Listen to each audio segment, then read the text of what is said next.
এই যে দেখতে পাচ্ছ আমার হাতে আমি প্লাস্টিক জড়িয়ে নিয়েছি, যেহেতু আমার কাছে গ্লাভস নেই। তো আজকে আমি রান্না করছি কচুর ডাঁটা। এইভাবে কচুর ডাঁটাগুলোকে ছাড়িয়ে নেবে।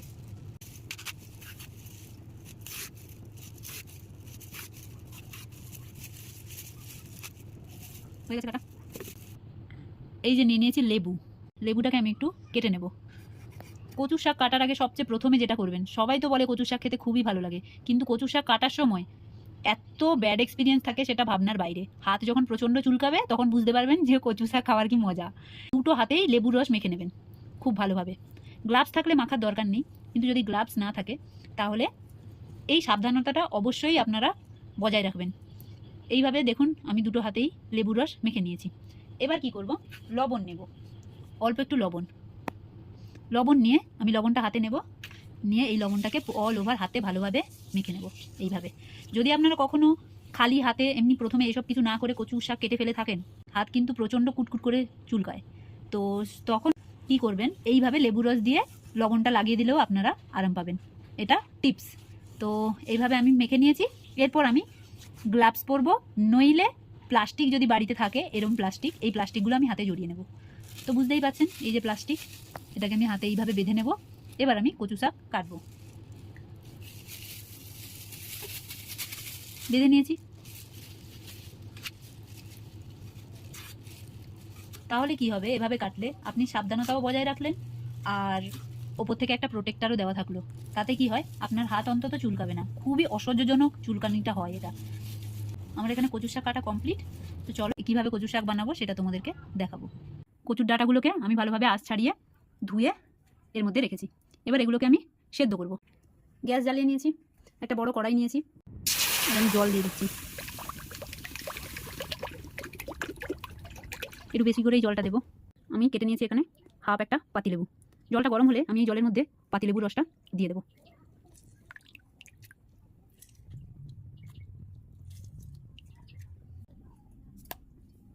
লেবু আর লবণ অবশ্যই দেবেন, কারণ কচুর ডাঁটা কিন্তু অনেক সময় চুলকায়।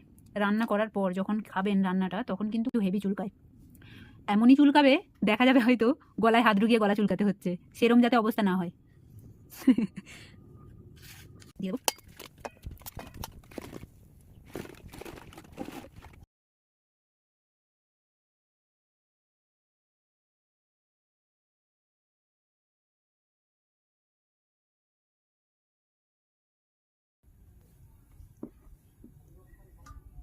এবার দিয়ে দেবো ঢাকা। এটাকে আমি সেদ্ধ হতে দেব 8 থেকে 10 মিনিট। 8 মিনিট করলেই হয়ে যাবে, তাও আমি একটু বেশি টাইমই সেদ্ধ করব। যতক্ষণে সেদ্ধ হচ্ছে ততক্ষণে আমি আদা বেটে নেব।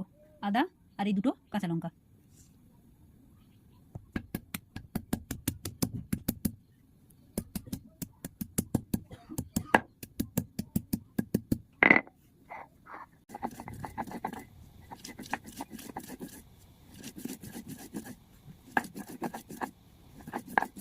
কাঁচা লঙ্কাটাও এর সাথেই বেটে নেব।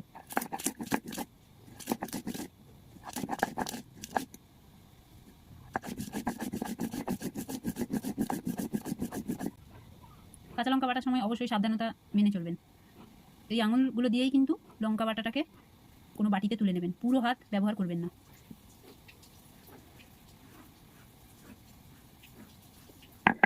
দেখতেই পাচ্ছেন আমি কিভাবে এই 3টে আঙুল ব্যবহার করেছি। তুলে নিচ্ছি এই বাটিতে। এবার চটজলদি এই হাতটাকে ধুয়ে ফেলুন, নাহলে কিন্তু জ্বলবে। এবার আমি আরেকটা ফ্রাই প্যানে জিরে দিয়ে দিচ্ছি। 3-4 চামচ মতো জিরে দিয়েছি। এই জিরেটাকে আমি এখন ভেজে নেব একটু শুকনো কড়াইতে।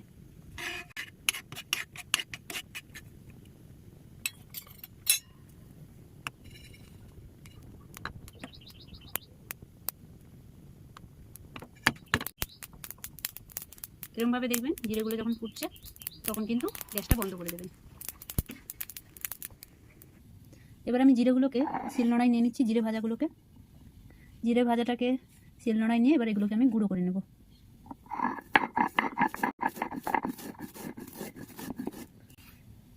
শুকনো শিলে এগুলোকে ভালোভাবে গুঁড়ো করে নেবে। আমি একটু মিহি করেই গুঁড়োটা করব। জিরে গুঁড়ো বাইরে থেকে কেনার থেকে বাড়িতেই যদি জিরেটাকে একটু হালকা ভেজে নিয়ে গুঁড়ো করে নেওয়া যায় তাহলে সেটা বেশি স্বাস্থ্যকর হয়, তরকারির টেস্টটাও খুব ভালো আসে। হয়ে গেছে জিরে গুঁড়ো, এগুলোকে আমি একটা বাটিতে তুলে নিচ্ছি।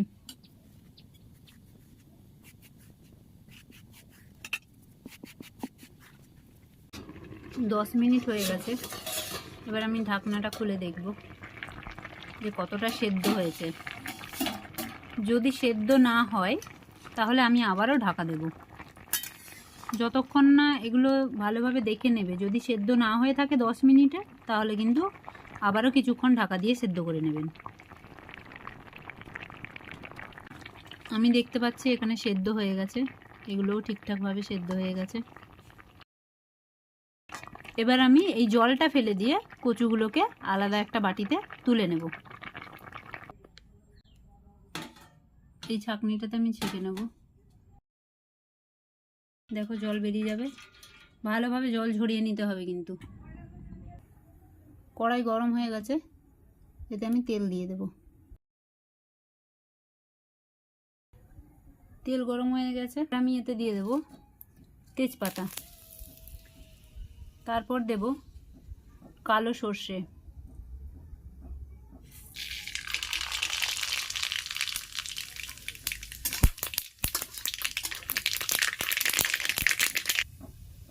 এবার এতে দেব যেই লঙ্কা আর আদা বাটা। সর্ষে ফোড়ন আর আদা বাটা দেওয়ার সময় অবশ্যই একটু কড়াই থেকে দূরে যাবেন, মুখে তেল ছিটকে আসতে পারে। হয়ে গেছে, এবার এর মধ্যে আমি যেটা দেব, আগে থেকে আমি সেদ্ধ করে রেখেছি ছোলা, তো আমি এখানে ছোলা দিয়ে দেব।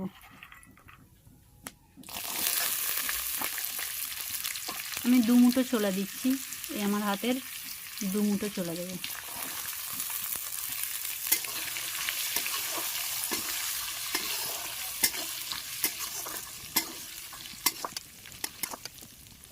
দিয়ে দিচ্ছি হলুদ,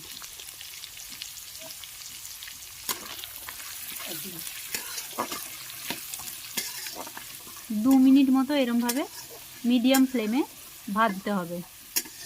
চিড়ে রাখা কাঁচা লঙ্কা, আমি এটাতে কোনো গুঁড়ো লঙ্কা ব্যবহার করব না। আগে থেকে জল ঝরিয়ে রাখা কচুর ডাঁটার সেদ্ধটা,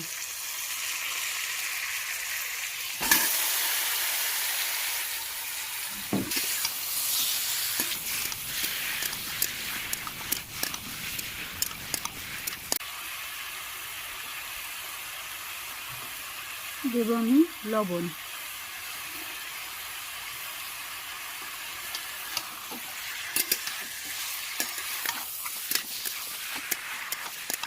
দিয়ে দেবো। 5 মিনিট মতো ঢাকা দিয়ে দেবো। ঢাকনা খুলে দিয়েছি, এবার এরকম নাড়বে।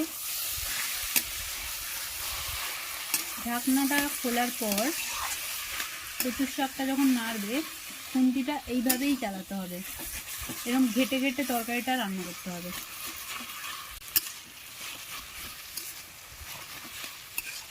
কচুর শাক কিন্তু খুবই উপকারী, কচুর শাকে প্রচুর আয়রন থাকে, ভিটামিন এও থাকে, তো এটা খাওয়া শরীরের জন্য খুবই উপকারী।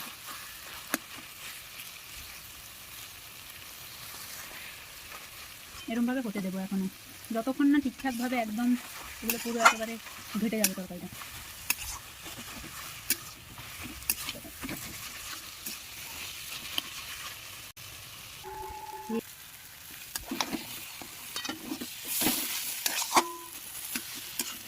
কতটা সুন্দরভাবে তৈরি হয়ে এসেছে কচুর শাকের তরকারি।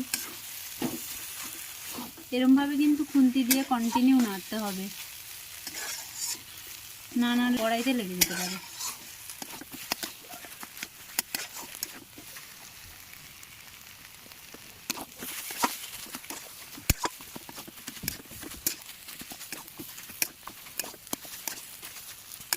প্রায় হয়ে এসেছে, এটাকে আমি আরও কিছুক্ষণ রান্না করব। এবার এর মধ্যে আমি দিয়ে দেব জিরে গুঁড়ো, যেটা আমি শিলনোড়ায় গুঁড়ো করে রেখেছিলাম।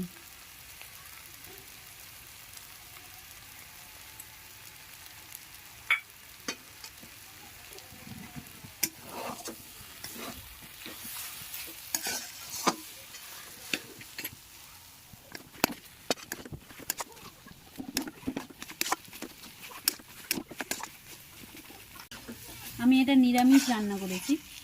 তোমরা যদি চাও এরমভাবেই এর মধ্যে ইলিশ মাছের মাথা দিয়েও রান্না করতে পারো, চিংড়ি মাছ দিয়েও রান্না করতে পারো। নিরামিষে আরও একটা এতে উপকরণ দেওয়া যেত, সেটা হচ্ছে নারকেল কোড়া বা নারকেল কুচি করে ভেজে যদি দেওয়া যেত তাহলে খুবই ভালো হতো। আমার বাড়িতে আজকে নারকেল নেই, তো আমি নারকেল দিয়ে রান্না করতে পারছি না আজকে। একটু সময় লাগে কিন্তু খেতে খুব দারুণ হয়। একটা হাতা নিয়ে নেবেন, হাতাটা নিয়ে এইভাবে ঘেঁটে দেবেন।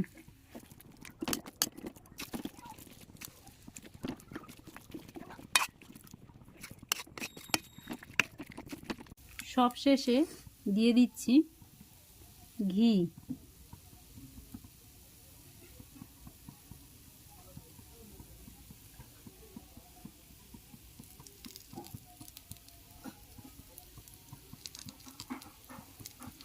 অল্প একটু ঘি দিয়ে দেব।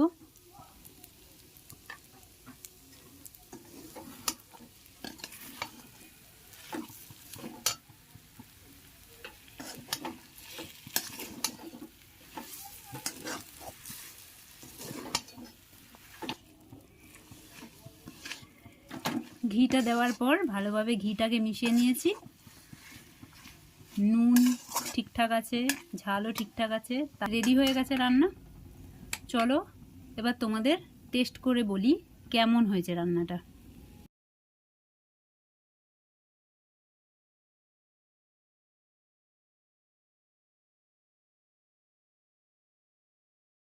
আমি Susmita, cook with good vibes চ্যানেলে আপনাদের সবাইকে ধন্যবাদ ভিডিওটা দেখার জন্য। তো আজকে এই তরকারিটা টেস্ট করার জন্য খুব অধীর আগ্রহে বসে আছে আমার ভাই। খা, এবার খেয়ে বল কেমন হয়েছে। বেশ সুন্দর লাগছে খেয়ে। আমি লাইফে ফার্স্ট টাইম কচুর শাক খেলাম, তাও আবার এরম নতুন একটা রেসিপি। খুবই ভালো লাগছে খেয়ে, দারুণ হয়েছে তরকারিটা। আজকের জন্য শুভরাত্রি।